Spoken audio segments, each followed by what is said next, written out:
అందరికీ నమస్కారం. Welcome to Leo news. ఆంధ్రప్రదేశ్లో ఎమ్మెల్యే కోటాకి సంబంధించినటువంటి ఎమ్మెల్సీ స్థానాలకి 5 అభ్యర్థులను ప్రకటించి నామినేషన్లు వేయించింది కూటమి ప్రభుత్వం. పొత్తులో భాగంగా జనసేనకు 1, అదేవిధంగా బీజేపీ 1 స్థానం, మిగతా 3 స్థానాలు తెలుగుదేశం పార్టీ. అయితే ఇప్పుడు ప్రధానంగా వస్తున్నటువంటి వాదనలు ఏంటంటే, ఎవరైతే పిఠాపురం వర్మ కావచ్చు, మరికొంతమంది ఆశావహులు ఏదైతే ఎన్నికల్లో పొత్తులో భాగంగా వాళ్ళ యొక్క సీటుని త్యాగం చేసినటువంటి నేపథ్యంలో ఎమ్మెల్సీ సీటు కూడా వాళ్ళకి రాలేదని చెప్పేసి అనేక రకాలైనటువంటి వార్తలు వస్తున్నాయి. దీనికి సంబంధించి పూర్తి వివరాలు తెలుసుకునే ప్రయత్నం చేద్దాం. మనతో ఉన్నారు సీనియర్ జర్నలిస్ట్ కట్టా కార్తిక్ గారు. సార్ నమస్కారం అండి. నమస్తే వెంకట్. సార్, ఆంధ్రప్రదేశ్లో ఎమ్మెల్సీ స్థానాలు ఏదైతే ఎమ్మెల్యే కేటగిరీలో ఖాళీ అయ్యాయో వాటన్నిటికి సంబంధించి కూడా 5 స్థానాలు భర్తీ చేసింది కూటమి ప్రభుత్వం. ఇందులో భాగంగా ప్రధానంగా కావలి గ్రీష్మ గారు, అదేవిధంగా బీటీ నాయుడు గారు, బేదా రవిచంద్ర గారు అని చెప్పేసి టీడీపీ పార్టీ నుంచి, జనసేన నుంచి నాగబాబు గారు, బీజేపీ నుంచి సోము వీర్రాజు గారు. ఇప్పుడు ఎవరైతే ఆశావహులు ఉన్నారో వాళ్ళందరినీ కూడా కూటమి ప్రభుత్వం పక్కన పెట్టిందని చెప్పేసి వార్తలు వస్తున్నాయి. దానితో పాటుగా వీళ్ళనే ఎంపిక చేయడం ద్వారా కూటమి ప్రభుత్వం క్యాడర్కి ఎటువంటి సంకేతాలు ఇచ్చిందనుకోవచ్చు. మొదటి వాదన ఏది, సరైనటువంటి నియామకాలు జరగలేదు, చాలామంది అసహలకు నిరాశ ఎదురైందని చెప్పేసి వైఎస్ఆర్సీపీ చేస్తున్న ప్రచారం తీసుకుందాం. అంటే వైఎస్ఆర్సీపీ అంటే ఎర్రి psycho rowdy and corruption party చేస్తున్నటువంటి విష ప్రచారం. ఏంటి, ఆశావాళ్ళకు రాలేదు, పిఠాపురం వర్మకి ఇవ్వలేదు, తర్వాత ఇంకొక కాపు నాయకుడికి ఇవ్వలేదు, ఇలా రకరకాల బాధని వాళ్ళు వ్యక్తం చేస్తున్నారు. అదేందో నాకు తెలియదు. పిఠాపురం వర్మకి సీటు రాకపోతే వర్మ బాధపడాలి, ఇంకొక నాయకుడికి సీటు రాకపోతే అతను బాధపడాలి. వాళ్ళ తరపున కూడా వైసీపీ మదన పడుతుంది, బాధపడుతుంది. జగన్మోహన్ రెడ్డి గారి పొద్దు నుంచి అన్నం తినలేదంట, టిఫిన్ తినలేదంట, మంచిది కూడా తాగడానికి చాలా ఇబ్బంది పడుతున్నారంట. వర్మకి ఎమ్మెల్సీ ఇవ్వలేదను, లేదు ఇంకొకరికి ఎమ్మెల్సీ ఇవ్వలేదను. ఆయనకి ఏంటి బాధ? ఇప్పుడు టీడీపీ అంటే కూటమి పార్టీకి 5 సీట్లు వచ్చాయి, 5 ఎమ్మెల్సీలు వచ్చాయబ్బా. ఎవరికి ఇచ్చుకోవాలనేది ఆ పార్టీలో ఇష్టం, ఆ పార్టీ అంతర్గత వ్యవహారం. ఇలా ఆ పార్టీ ఎవరికి ఇచ్చుకుంది? 3 ప్రాంతాలు, తర్వాత 3 సామాజిక వర్గాలు, 3 వ్యక్తులు అని టీడీపీ అనుకుంది. ఇంకో 2 స్థానాలని, ఒకటి బీజేపీకి, 2 జనసేనకి. మిత్రధర్మం, ఇక్కడ మిత్రధర్మాన్ని పాటించాలి, ప్రాంతీయ సమానత్వాన్ని పాటించాలి, సామాజిక సమతుల్యాన్ని చూడాలి. ఈ 3 కేటగిరీ వైజ్గా చూసినప్పుడు కొంతమంది దక్కుతుంది, కొంతమంది దక్కదు. ఇప్పుడు ఎగ్జాంపుల్ జనసేనకు 1 సీట్ ఇచ్చారు, కాపు సామాజిక వర్గానికి సంబంధించినటువంటి నాగబాబు గారిని వాళ్ళు ఎంచుకున్నారు. ఇంకొక కాపు సామాజిక వర్గం అవసరం లేదు కదా, టీడీపీ 3కి ఇవ్వదలుచుకుంది. ఆ 3లో కూడా వాళ్ళు వేసుకున్నటువంటి క్యాలిక్యులేషన్ ఏంటంటే, ఇప్పుడు రిటైర్ అవుతున్నటువంటి ఎమ్మెల్సీలో 9 బీసీలు ఉన్నారు. ఆ 9 బీసీల స్థానంలో బీసీని ప్రయారిటీగా శాసనమండలిలోకి పంపాలి. ఎందుకంటే తెలుగుదేశానికి ప్రధానమైన vote bank BC vote bank, తెలుగుదేశానికి తరాలుగా వస్తున్నటువంటి ఓట్ బ్యాంక్ అది బీసీ పార్టీ, టీడీపీ అని కూడా అంటారు. సో బీసీలకు ప్రయారిటీ ఇవ్వాలి, బడుగు బలహీన వర్గాలకు ప్రయారిటీ ఇవ్వాలి, తర్వాత ఎస్సీలకు ప్రయారిటీ ఇవ్వాలి. అంటే ఎవరైతే వెనకబడినటువంటి సామాజిక వర్గాలు ఉన్నారో వాళ్ళకి ప్రయారిటీ ఇవ్వాలి. వైసీపీ అధికారులు ఉన్నప్పుడు ప్రయారిటీ అంతా రెడ్డీస్గా వెళ్ళిపోయింది. పేరుకే నా ఎస్టీ, నా ఎస్సీ, నా బీసీ అని మాట్లాడేవాడు, ప్రయారిటీ అంతా రెడ్డికి ఇచ్చేవాడు. కానీ కేవలం సామాజిక సమతుల్యాన్ని ఎప్పుడూ పాటించే పార్టీగా ఈసారి కూడా అలాగే పాటిద్దాం అని చెప్పి టీడీపీ అనుకుంది.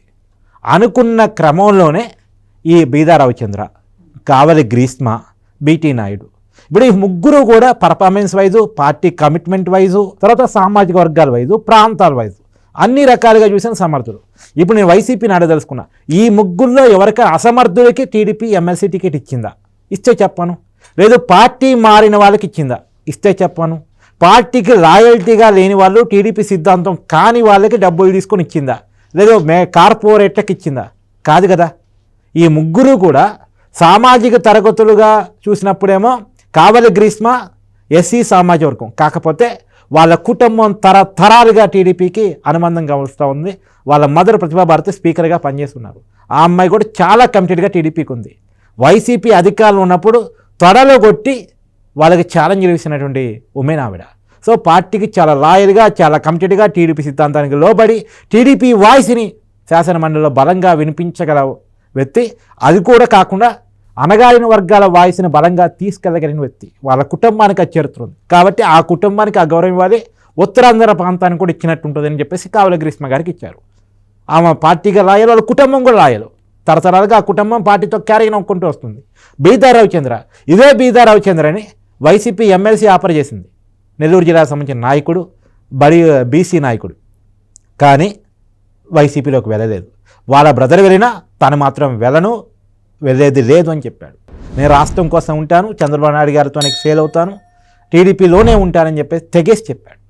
ఆ తెగేసి చెప్పిన దాని ఫలితంగా ఆయనకి ఎమ్మెల్సీ కావాలనుకుంటే వైసీపీలోనే వచ్చేది, కానీ చాలా కమిటెడ్గా మిగిలాడు కాబట్టి అతనికి ఇవ్వాలి ఆ ప్రయారిటీ అని చెప్పేసి బీదా రవిచంద్రకి ఎమ్మెల్సీ ఇచ్చింది. పార్టీ ప్రధాన కార్యదర్శి హోదాలో ఉన్నాడు ఆయన. అంటే పార్టీ రాయలేగా ఆయన, పార్టీకి కమిటెడే కదా ఆయన, పార్టీ వాయిస్ తెలిసిన వ్యక్తేగా ఆయన, సరైన వ్యక్తికే వచ్చిందిగా, కార్పొరేట్ ఏం కాదు కదా, బయట పార్టీ నుంచి వచ్చిన వ్యక్తి కాదు కదా. ఇప్పుడు బీటీ నాయుడు కర్నూలు జిల్లా పోయినసారి 2019 ఎన్నికల్లో వైసీపీ కర్నూలు జిల్లాను క్లీన్షిప్ చేసినప్పుడు రాయలసీమ మొత్తం వైసీపీ తప్ప టీడీపీ లేదు రాదు అని చెప్పేసి ప్రచారం జరిగినప్పుడు అయినా సరే పార్టీ కోసం నిలబడ్డ వ్యక్తి, ప్రజల కోసం నిలబడ్డ వ్యక్తి, కర్నూలు రాజధాని అనే దొంగాటలు, ఏదో న్యాయ రాజధాని అని చెప్పి దొంగాటలు ఆడటానికి కూడా వైసీపీ సిద్ధం ఉన్నప్పుడు అది దొంగ నాటకం అని ప్రజలకు చూపించడానికి సిద్ధమైన వ్యక్తి, ఎమ్మెల్సీగా ఉండి కూడా వైసీపీ వైపు ఎన్ని ప్రలోభాలు పెట్టినా పోని వ్యక్తి, భయపెట్టినా పోని వ్యక్తి, పార్టీకి కమిటెడ్గా లాయల్గా ఉన్న వ్యక్తి బీటీ నాయుడు.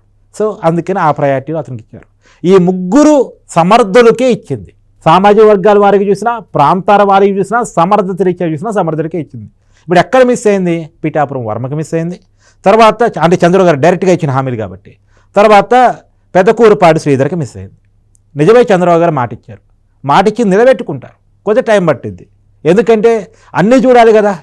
మొన్నటిదాకా రెడ్డి పెత్తనం మాత్రమే నడిచిన రాష్ట్రం, నిన్నటిదాకా కేవలం అరాచకవాదం, కార్పొరేట్ వాదం, డబ్బులు ఇవ్వగలిగిన వాళ్ళకి మాత్రమే పదవులు పంపినటువంటి తనం. ఆ పరిస్థితి నుంచి సామాజిక తరగతులను, పేదవాళ్ళను, కమిట్మెంట్ ఉన్న వాళ్ళను, జనం కోసం మాట్లాడే వాళ్ళను, ఏ పార్టీ కోసం అయితే, ఏ సిద్ధాంతం కోసం అయితే మనం నిలబడతామో దానికోసం ప్రాణం తెగించైనా సరే నిలబడే వాళ్ళను ముందు శాసనమండలికి పంపాలని అనుకుంది. ఆ క్రమంలోనే పంపించింది. అంత మాత్రాన వేరే వాళ్ళు సమర్థులు కాదు అని కాదు.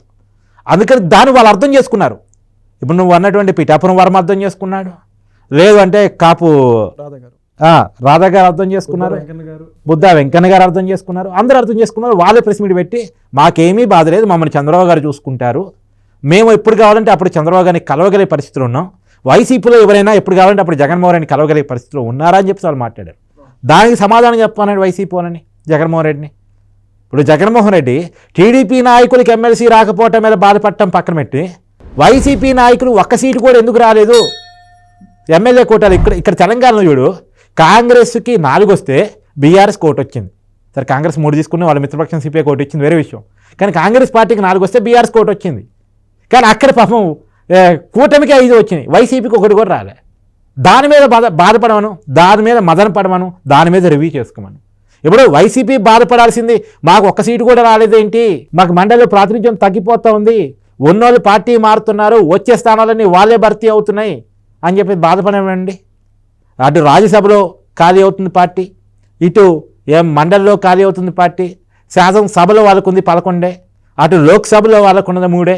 ఏ సభలో చూసినా వైసీపీ ప్రాతినిధ్యం దాదాపుగా ఖాళీ అవుతున్నటువంటి పరిస్థితుల్లో దానికి వైసీపీ బాధపడమనండి. అంతేగాని టీడీపీలో ఎవరికో సీటు రాకపోతే వైసీపీ బాధపడేదేంటి? బాధపడితే ఇక్కడ పార్టీలో ఇంటర్నల్గా బాధలు ఉంటాయి. ఆ నాయకుడు బాధపడతాడు, ఆ నాయకుడికి ఇవ్వనందుకు పార్టీ బాధపడుతుంది, ఇవ్వలేకపోయామే అని, ఇంకో ఏదో ఒకటి చూపించాలని. ఇక్కడ వీళ్ళెవరూ బాధపడతారు, వీళ్ళు సంతోషంగానే ఉన్నారు, వీళ్ళ మధ్య అండర్స్టాండింగ్ ఉంది, వీళ్ళ మధ్య కలివిడి ఉంది. కానీ అక్కడ బాధ వస్తుంది. అదేందో విచిత్రం. ఇప్పుడు పవన్ కళ్యాణ్ చంద్రబాబు నాయుడుతో విభేదాలు ఉన్నాయి, ఎవరు చెప్పాలి ఈ మాట? చెప్తే చంద్రబాబు చెప్పాలి, లేదా పవన్ కళ్యాణ్ చెప్పాలి. కానీ వైసీపీ చెప్పింది. పవన్ కళ్యాణ్కి ఏదో నొప్పి తగిలింది, చంద్రబాబు ఏదో అవమానించాడు అనేది ఫీలింగ్ ఎవరికి రావాలి? వస్తే పవన్ కళ్యాణ్ రావాలి, కానీ వైసీపీకి వస్తాయి. అంటే ఇక్కడ ఏమీ లేని కాదు కూడా వాళ్ళ కడుపు నొప్పి వస్తాయి.